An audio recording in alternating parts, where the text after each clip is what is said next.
जब हम रोया तब तुमने समरा, गर्भवास की बात विचारा।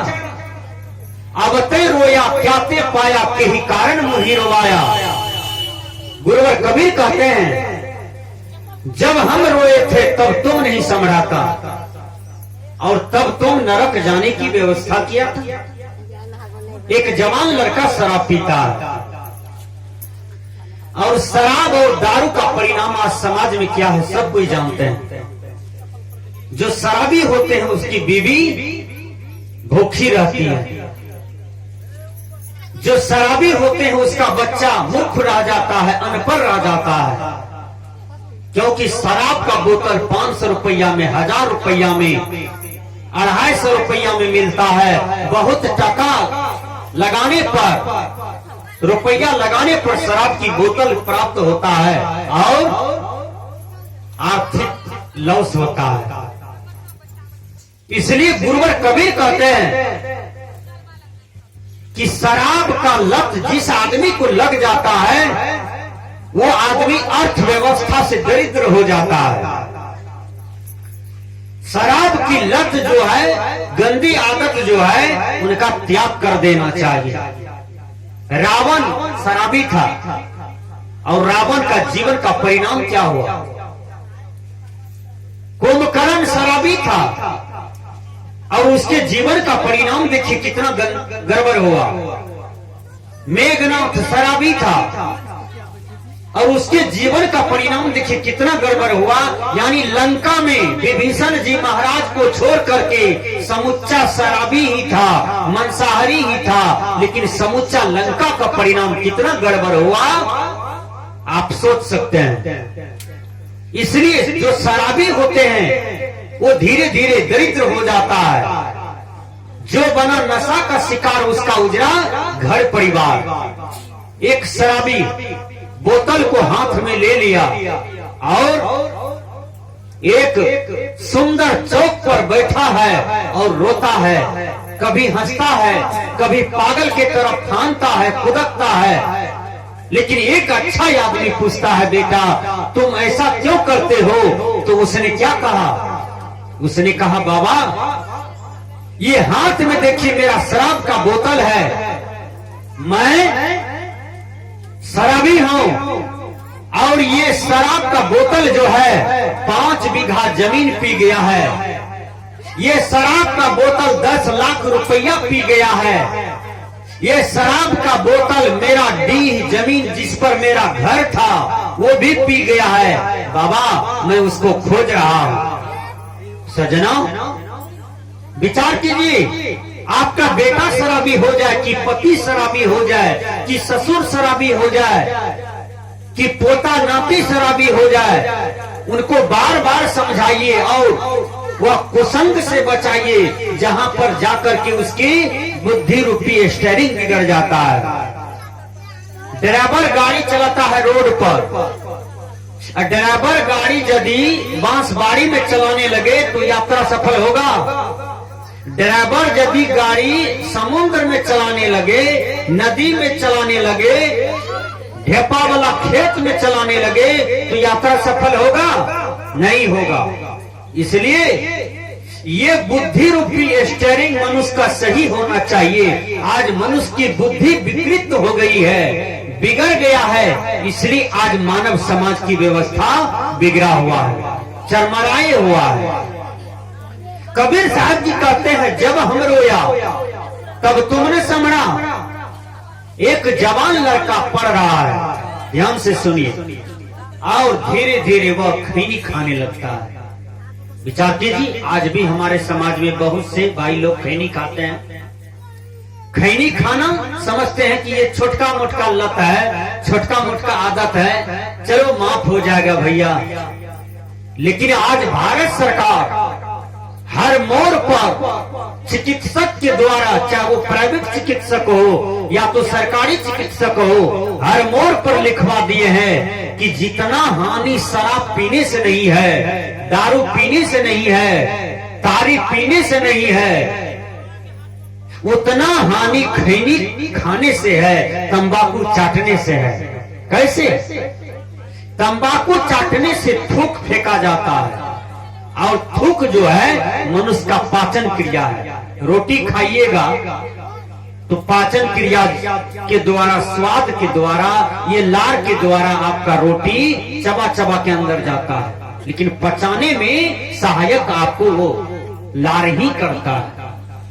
विचार कीजिए, जिसका मुंह सूख जाए वो आदमी को पानी चढ़ाना पड़ता है, सही बात है। जिसके मुंह में थूक नहीं आवे, पानी नहीं आवे, उसको पानी चढ़ाना पड़ता है। विचार कीजिए। और तंबाकू जो चाटते हैं वो बार बार थूक फेंकते हैं, नहीं चाटना चाहिए। ये छोटी मोटी गंदी आदत है, इनका भी त्याग कर देना चाहिए धीरे धीरे। मैंने कहा आज वो जवान लड़का पढ़ रहा था, धीरे धीरे तंबाकू चाटता है, फिर धीरे धीरे सिगरेट पीता है, फिर धीरे धीरे दारू पीता है, फिर धीरे धीरे शराब पीता है। और शराब जो पीता है तो 24 घंटा वो नशे में रहता था। वो पढ़ेगा क्या? पटना से आया घर, माता पिता ले गए उसको इलाज कराने के लिए, क्योंकि शराब जो पीता था तो 24 घंटा वो नशा में रहता था, हमेशा 2 घंटा 3 घंटा पर पीते रहता था। विचार कीजिए, उसको अंदर में बीमारी हो गई। माता पिता ले गए पूर्णिया अस्पताल, और वहां चेक हुआ तो वहां अंदर में घाव बताया, लेकिन लड़का को डॉक्टर ने कहा कि तुमको दवाई दिया हूं, तुमको परहेज करना है, साधना करना है, खट्टा बातर नहीं खाना है, अब से शराब भी नहीं पीना है। लड़का क्या कहता है? डॉक्टर साहब, दम टूट सकता है लेकिन बोतल नहीं छूट सकता है। वो लड़का को अंदर में घाव हो गया था और दवाई भी खाता था, शराब भी पीता था, भोजन भी करता था, लेकिन वो घाव बढ़ गया। अंत में जवानी अवस्था में दम टूट गया, लेकिन हाथ से बोतल नहीं छूट पाया। विचार की ये कुसंग कितना बड़ा होता है। आप अपने बच्चा को पढ़ा लिखा के कुछ बनाना चाहते हैं तो आप अपने बच्चा को गलत संगति से रोकिए। जहां आपका बच्चा गाली देना सीखता है, जहां आपका बच्चा का बुद्धि बिगड़ता है, जहां आपका बच्चा गलत संस्कार में पड़ता है, वहां पर जाने से रोकिए। धीरे धीरे आप अपने बच्चा को विद्वानों की संगति में लगाइए, शिक्षितों की संगति में लगाइए। पढ़े लिखे लोग जो संस्कारी हैं, जो सदाचरण में जीते हैं, शिष्टाचार में जीते हैं, जो सद्बुद्धि में जीते हैं, वहां अपने बच्चा को बैठाइए और ऐसी संगति में दीजिएगा तो वह बच्चा एक दिन पढ़ लिख करके आईजी बनेंगे, डीआईजी बनेंगे, डीएम बनेंगे, एसपी बनेंगे, कलेक्टर बनेंगे, मास्टर बनेंगे, अच्छा डॉक्टर बनेंगे और समाज का अच्छा लीडर बनेंगे, समाज का एक शुभचिंतक बनेंगे। लेकिन संगति आपका बच्चा का परिवर्तन हो, संगति बुरा ना हो, संगति अच्छा हो। गुरुवर कबीर ने कहा, संगति से सुख उपजे, कुसंगति से दुख होई।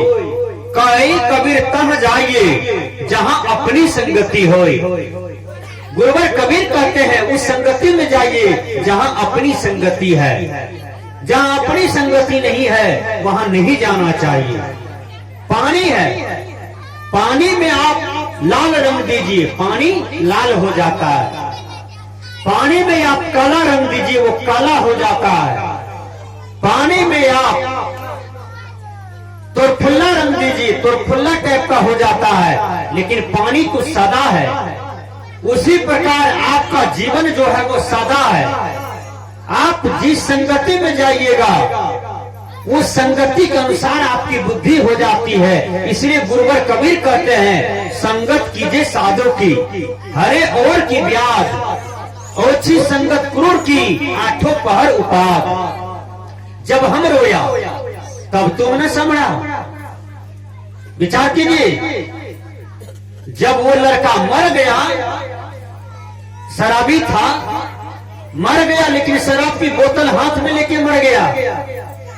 जब उसका श्राद्ध हुआ, क्रियाकर्म हुआ, तो पूरे परिवार के लोग रो रहे थे और उसी रास्ते से कबीर साहब जा रहे थे। कबीर साहब पूछते हैं उनके दादाजी से, दादाजी आप काहे रोते हैं? का पोता जी जवान था, पढ़ रहा था पटना में। शराब पीते पीते घाव हुआ, पेट में मर गया, लेकिन शराब का बोतल उसके साथ है गया। कबीर साहब ने कहा, बाबा मैं तो उस लड़का को समझाया था, बेटा जब हम रोया तब तुमने समझा। बेटा हम रोते हैं आज तुम्हारे लिए कि तुम अपने जीवन को संभालो। देखिए जब रेलगाड़ी पटरी पर से उतर जाता है तो पटरी पर चढ़ाने के लिए मशीन का सहारा लेना पड़ता है। उसी प्रकार यदि किसी भी आदमी का बाल बच्चा बिगड़ जाता है तो उसको सत्संग का सहारा लेना चाहिए, ज्ञानियों की सहारा लेना चाहिए, अच्छे विचारकों का सहारा लेना चाहिए, अच्छे प्रवक्ता की सहारा लेना चाहिए, पढ़े लिखे लोग, शिक्षित लोगों की सहारा लेना चाहिए। धीरे धीरे आपका जीवन निर्विकार हो जाएगा, आपका जीवन बेदाग हो जाएगा, आपका जीवन निष्कलंक हो जाएगा और आपके जीवन में सच्चा आनंद की प्राप्ति हो जाएगी। गुरुवर कबीर कहते हैं, जब हम रोया तब तुम न समरा, गर्भवास की बात बिचारा। अब ते रोया क्या ते पाया, के ही कारण मोहि रोवाया। कहीं कबीर सुना हो संतो, काल के बसी परो मति कोई। ये सुंदर काल जो मिला है, सुंदर अवसर मिला है, सुंदर समय मिला है, इनको सदुपयोग करना चाहिए। एक एक क्षण क्षण बीतता जा रहा है, पल पल बीतता जा रहा है आपका समय, लेकिन यह समय में आपको क्या करना चाहिए, ये खुद विवेक होनी चाहिए कि हम केवल खाने पीने के लिए दुनिया में नहीं आए हैं, हम केवल घर बनाने के लिए दुनिया में नहीं आए हैं, हम केवल पैसा कमाने के लिए दुनिया में नहीं आए हैं। इतना सुंदर मनुष्य तन मिला और मनुष्य तन पाकर के यदि हम भक्ति कर लिए, विश्व की कल्याण के लिए सोचे, राष्ट्र की कल्याण के लिए सोचे हैं, समाज का सेवा किए हैं, परिवार का सेवा किए हैं, माता पिता के चरण में झुके हैं, माता पिता को प्रणाम किए हैं, माता पिता से आशीर्वाद लिए हैं, तो आपका जीवन सुखमय हो गया, आपका जीवन संतुष्ट हो गया, आपका जीवन बहुत सुंदर हो गया। इसलिए गुरुवर कबीर कहते हैं कि समय किसी का बस में नहीं है, वो बीत रहा है। धीरे धीरे लोग मौत के निकट जा रहे हैं, बुढ़ापे की ओर जा रहे हैं, सब कुछ छूटता जा रहा है। इसलिए सज्जनों, अब आपका जीवन का कल्याण जो होगा ये सत्संग स्थल में होगा, इसके सिवा फिर कहीं नहीं होगा।